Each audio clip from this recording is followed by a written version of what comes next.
Na 24. júna primátor mesta zvolal riadne zasadnutie mestského zastupiteľstva.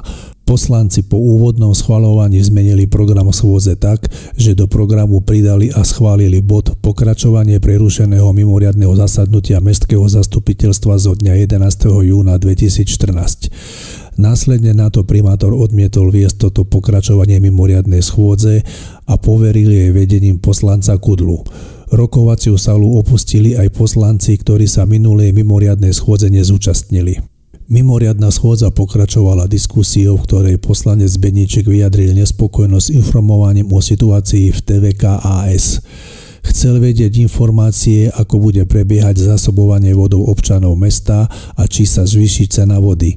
Po schválení uznesenia bolo mimoriadne zasadnutie ukončené. Následné rokovanie riadnej schôdze pokračovalo podľa schváleného programu pod vedením primátora mesta. Rozruch v rokovacej sále nastal pri prerokovávaní bodu návrh zmluvy o výpožičke priestorov a zmluvy o spolupráci.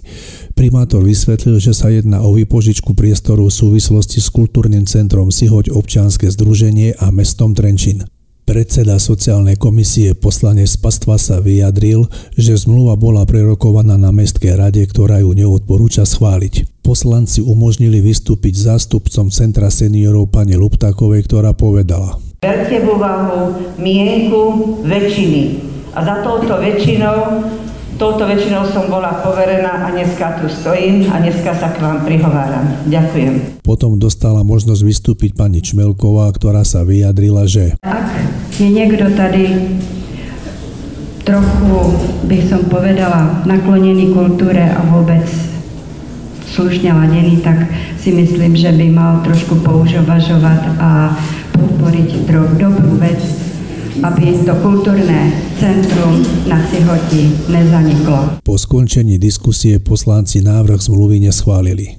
Počas ďalšieho bodu rokovania, ktorým bol návrh plánu kontrolnej činnosti hlavného kontrolóra mesta Trenčín na druhý polorok 2014, sa v sále nenachádzalo dostatok poslancov. Primátor rokovanie prerušil a vyhlásil 20-minútovú prestávku. Po jej ukončení sa prezentovalo 9 poslancov. Zastupiteľstvo nebolo uznášania schopné a tak schôdza musela byť predčasne ukončená. Na nezodpovednosť poslancov primátor povedal: Je to v podstate už druhýkrát v priebehu, myslím, 2 týždňov, čo sa toto stalo, a ja teda musím povedať, že som úplne ako smutný z toho, aká arogancia moci týchto poslancov voči vlastným obyvateľom už tu pretrváva. Títo ľudia proste osobné záujmy a osobné nejaké politické veci vyslovene ako keby dávajú do popredia pred tým, že si majú dlhodobo naplánovanú schôdzu, ktorá tu je, ktorú si sami schválili ešte na konci minulého roka, a oni sa nie sú schopní ani len zísť a hlasovať o veciach, ktoré sme mali schváliť. Napríklad poviem, chceli sme zakázať pitie alkoholu na verejnosti, bolo tam návrh VZN. Chceli sme začať napríklad vyhlásiť verejné obstarávanie na búranie tribún futbalového štadióna, tak aby sme ho v septembri mohli začať búrať.